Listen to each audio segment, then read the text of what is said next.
Yo, it's your boy LT, and I'm back with another react. You know what I'm talking about? But yeah, anyways, you know what I'm saying? This another requested one. Well, I ain't gonna say requested, you know what I'm saying? I got me a little video man now, you know what I'm saying? Shout out to my dog, you know. Uh but yeah, you know what I'm saying? This one's he sent me this one, so I'm assuming it's good, you know what I'm saying? So I'm gonna take his word for it. It say the Bronx burning,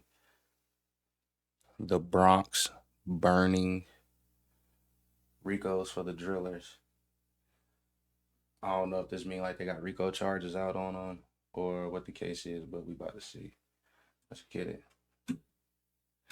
Oh yeah, before we start the last video of the new year, you know what I'm saying? So, hey, happy New Year to everybody. Hopefully 2020 has many blessings for you guys, and whoever out there grinding, keep grinding. I'm right there with y'all. I'm right there with y'all. So let's get it.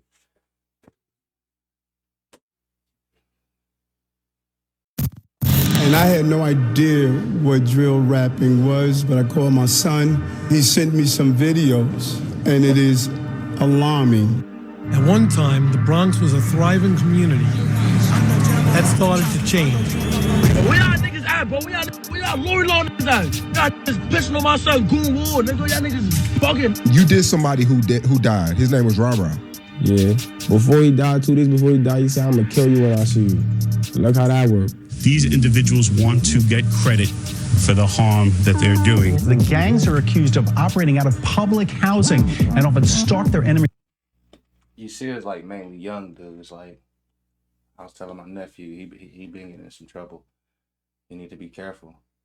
These young dudes is killing. You know what I'm saying? If you ain't about that life, don't live it. You know what I'm saying? So there's a lot of these younger guys. That's why I say we need these older dudes to teach the younger guys that life, this ain't what it is. You know what I'm saying? This ain't what it's about.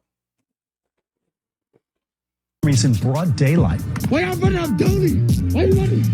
Why y'all running? We are allowing music, displaying of guns, violence. We're allowing it to stay on these sites.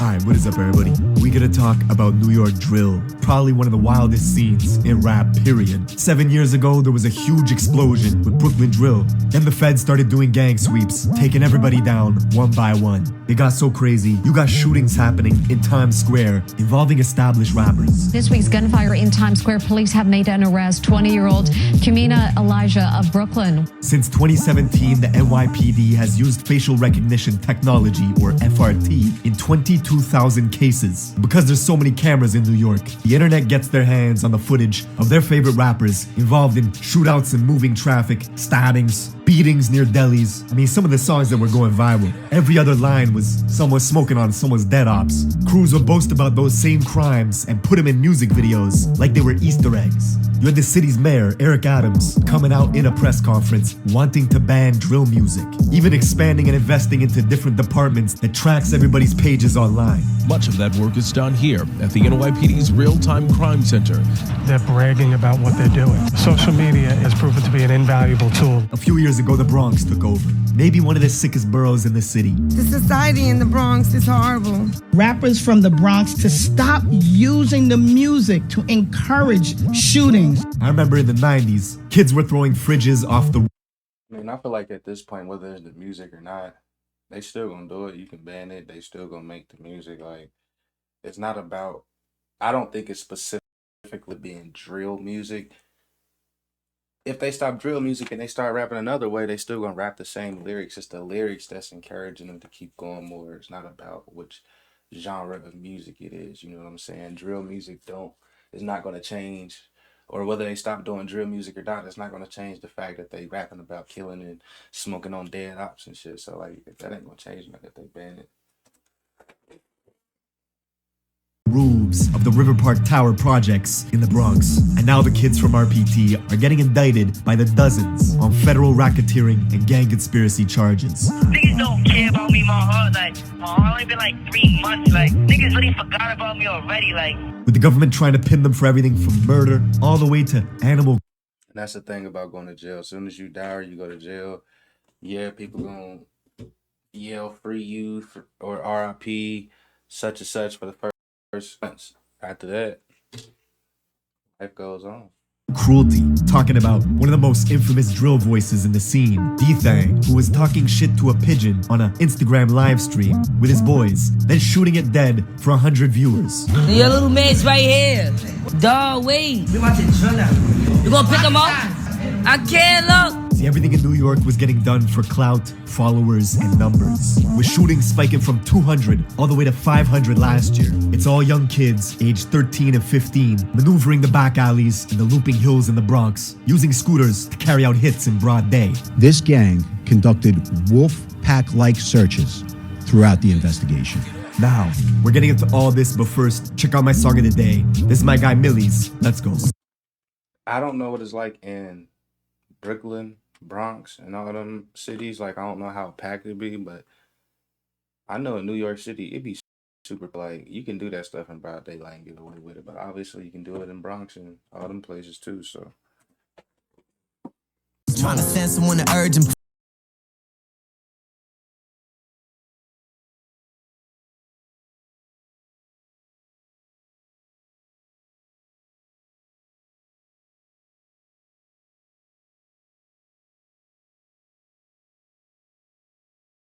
trying to ease my pain and popping perks. I just thought about that. Buying anything online. Don't spend another dime on Amazon until you watch this first. Watch this. I can show you how to get the sweet. Alright, we're going to the Bronx to understand this story. Get ready to see wild shit. I mean, you got gangs dressing as Squid Games for Halloween, and it's not to go trick-or-treating. For the last 2 summers, Bronx drill was everywhere. On TikTok, radio stations, you got 3 to 4 sets of different cousins, blood-related, all established rappers, beefing with each other because of block politics. That's my cousin. No, both of them are your cousins. Everybody's like, wait, hold up. They cousins, they're going at it, but he's cousins. Can't wait to see Auntie now. Huh. Because y'all are family, technically, could you ever see all of y'all reconciling? Nah, I don't think so. Wow. The music in the Bronx is super high energy, sometimes too high, like these kids got ADD or something. The Bronx has the biggest dropout rate in all of New York, and it's becoming a problem. You got kids going to school in rival territories, with different campuses getting metal detectors in them to squash gang shootings. Jelly! OIK, you heard? What? This, of course, is the rapper Shaik, with 100 million views on YouTube in 2 years of rapping, coming out of the Cortlandt projects in the South Bronx, aka home of extortion. In 2009, the Cortlandt homes was subject to a police sweeping called Operation Bad Apple, which took down 52 people for racketeering and gang conspiracy. The NYPD even went on to build a police building right across the street from the projects called PSA 7, even though a precinct and a Bronx borough court are literally a few blocks away. Cortland's home to popular rappers like B-Love and Shaik. Shah, who's known for having a deep-ass voice that doesn't really match his face, went to the rival school in Mott Haven campus, just 9 minutes away from his hood, where he would bug out towards any kid that repped the rival gang, the YGs. He was making posts talking about YG killer, even hopping on Instagram lives at 12 years old saying directly to a YG kid named Wu Lottie that he was gonna spare him. What's up, Via Wu Lottie? Huh? Yo, he said what's up, Via Wu Lottie? I know, I'm not gonna jump you, I'm gonna jump nuts. 5 years later, Wu Lottie would get murdered. See, the Young Gunners, or the YGs, is an infamous Bronx-made gang which started in 2003 in the Mott Haven houses in the Patterson I think that little dude probably smoked him. Houses just 10 minutes away from Cortlandt. 2 detention centers in the Bronx, Horizons and Crossroads, are breeding grounds for gang recruitment, and the YGs were formed to combat the overwhelming numbers of Bloods in adult jails like Rikers Island.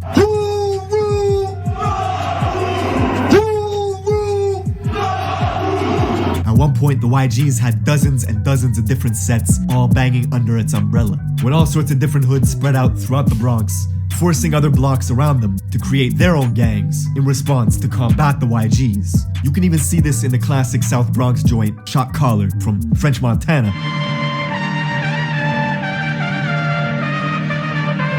In the video, French is surrounded by YGs, and here you can see the leader, Ju Hef, who was killed a few years later at Club Tropicana, beaten on the head with the glass base of a hookah pipe. And when the glass shattered, his ops used a metal rod inside the hookah to continue pounding his head, leaving Drew Heth drenched in blood. He died in a coma a week later.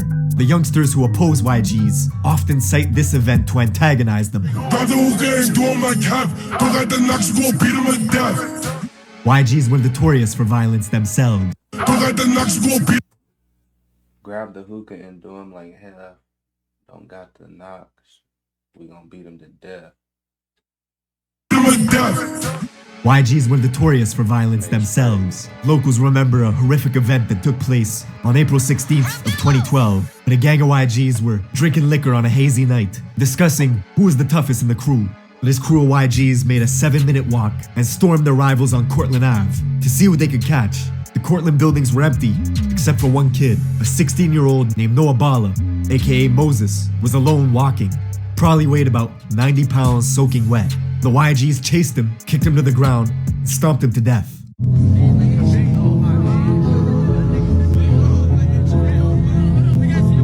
Kids from the Cortland projects hold Noah's name in high regard. Be Love, whose hit song, If You Know You Know, got 16 million views when it was released 2 years ago. He actually confronted the brother of a YG's member that killed Noah outside in front of the Metro Court as this guy was waiting to be tried for a different murder of another Cortland youth named Yellow. Come across the street. I came to court with it. God, flock me, throw that up one more time. What the fuck you talking about? What you talking about, pussy? Of another Cortland youth named Yellow. Come across the street. I came to court with it. God, flock me, throw that up one more time. What the fuck you talking about? What you talking about, pussy? Come across the street. He was tough. He got scared after that. He got scared. Watch him. Cortland youth named Yellow. Come across the street. I came to court with it. God, flock me, throw that up one more time. What the fuck you talking about? What you talking about, pussy? Come across the street. The Bronx is so crazy. Dudes will get active in the courts, outside the courts, in front of police. They don't care. Knock out the competition in League of Legends new season with Mobalytics. Push the best build.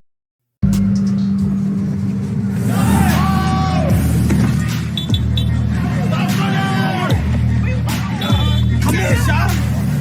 I'm calling the police tonight. Now, Noah's death is brought up in dozens of drill songs, all to disrespect him and the Cortland projects. Notorious YG rapper D-Thang out of the River Park Towers, a YG stronghold in the West Bronx, made the song Wedgie Man This, Wedgie Man That. In it, D-Thang has a cold-blooded line talking about the beating of Noah. Just watch how we spin like a fidget. If we catch a hobby, go out like that midget. So Jelly fall back, I'ma clip him. That song is riddled with disses. The title itself sounds funny. Wedgie Man This, Wedgie Man That. It's a direct shot at Shy EK, the rapper from Cortland, who was caught on camera getting a wedgie. Drag him, yo!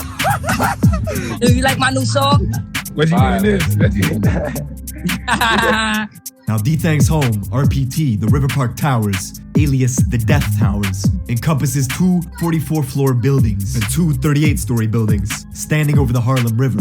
8 years ago, the feds took down 20 of their top guys, wiping out the leaders, hiring security guards, and installing cameras to stop people from dealing drugs right outside. Then, the kids took over. One way in, one way out. So like, this my brother for life, forever. They continued drug dealing, robbing. The feds were actually finding illegal weapons in the music videos, then tying them to shootings. You got shot, is that true?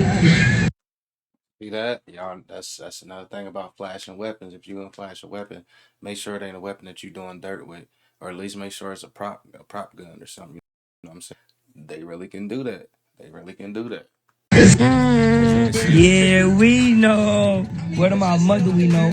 New York has always had very strict gun laws. People wanted to know how these kids were getting their hands on weapons. Ghost guns, these untraceable firearms made from parts you could purchase online. It's been wreaking havoc in the city. If you're a child, if you're a convicted felon, you can go online and purchase these parts, get the parts, construct a firearm. Serial numbers, untraceable, no background check, nothing.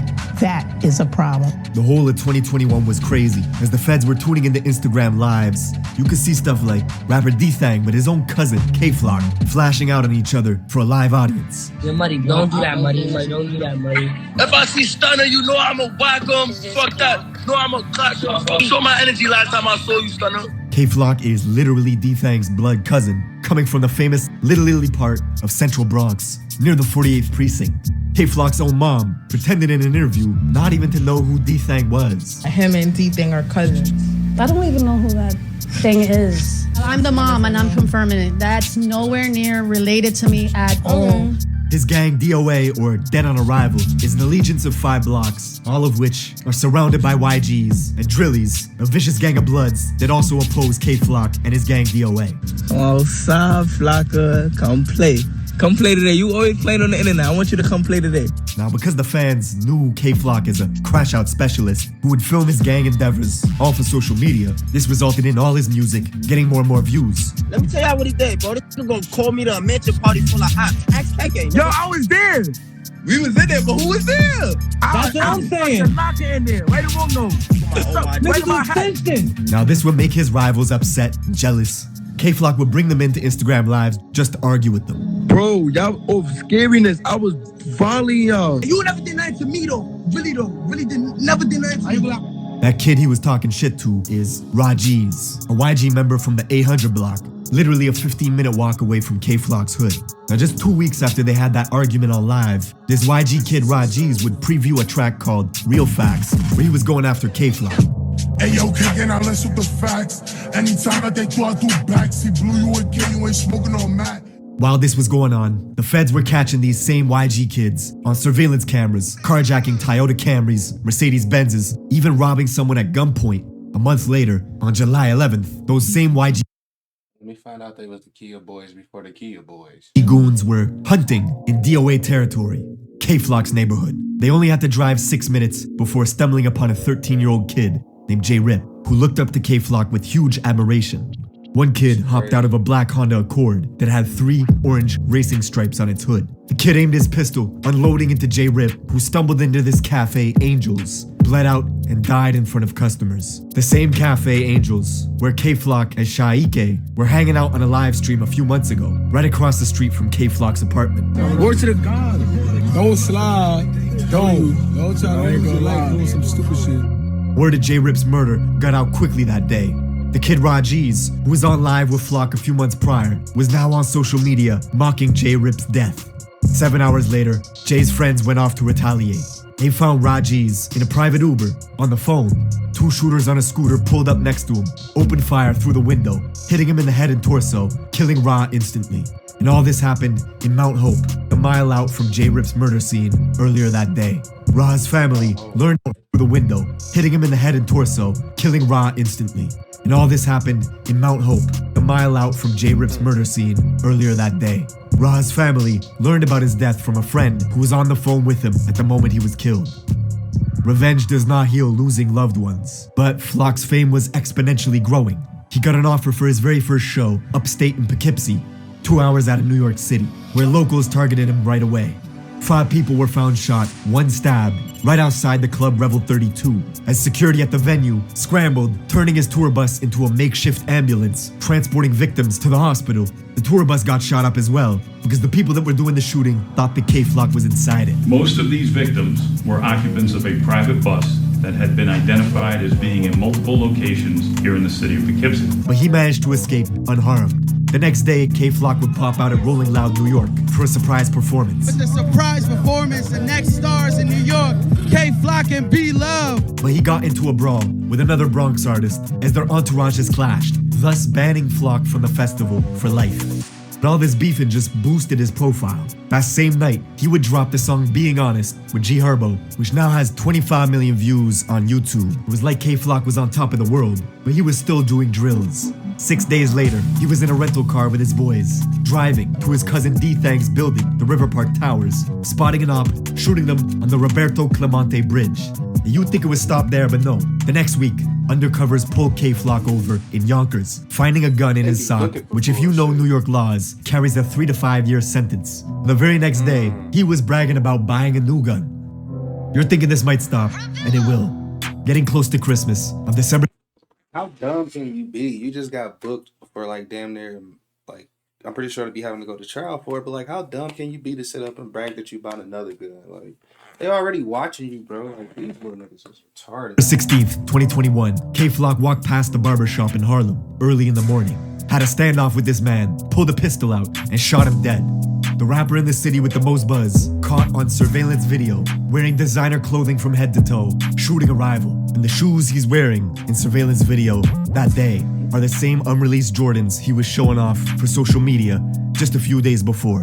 The craziest part is the guy Flock's booked for killing comes from a set in Harlem that have the same enemies that K-Flock has. Geographically, they have the same rivals. They both beef with YGs and Drillies.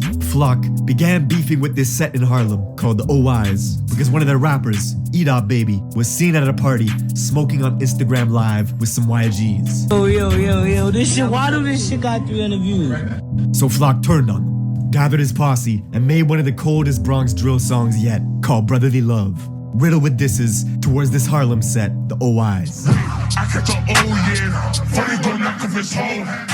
Niggas talking fuck he wanna do. Oh, he chill with them op niggas too. Whatever they throw up, I'm dropping it too. Shy EK, the rapper from Cortland, would side with E-Dot Baby, so in turn, he would start beefing with Flock, and Flock would start beefing with him, both of them releasing diss tracks, with Flock saying he was smoking on Shy EK's dead father.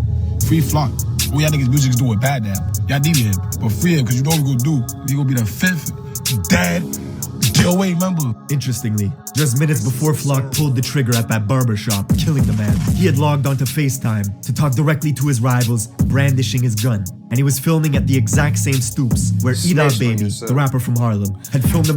That's what blows my mind. A lot of these dudes will snitch on themselves, but then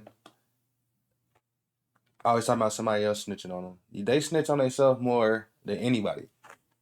Music video 1 year prior called Ready for War.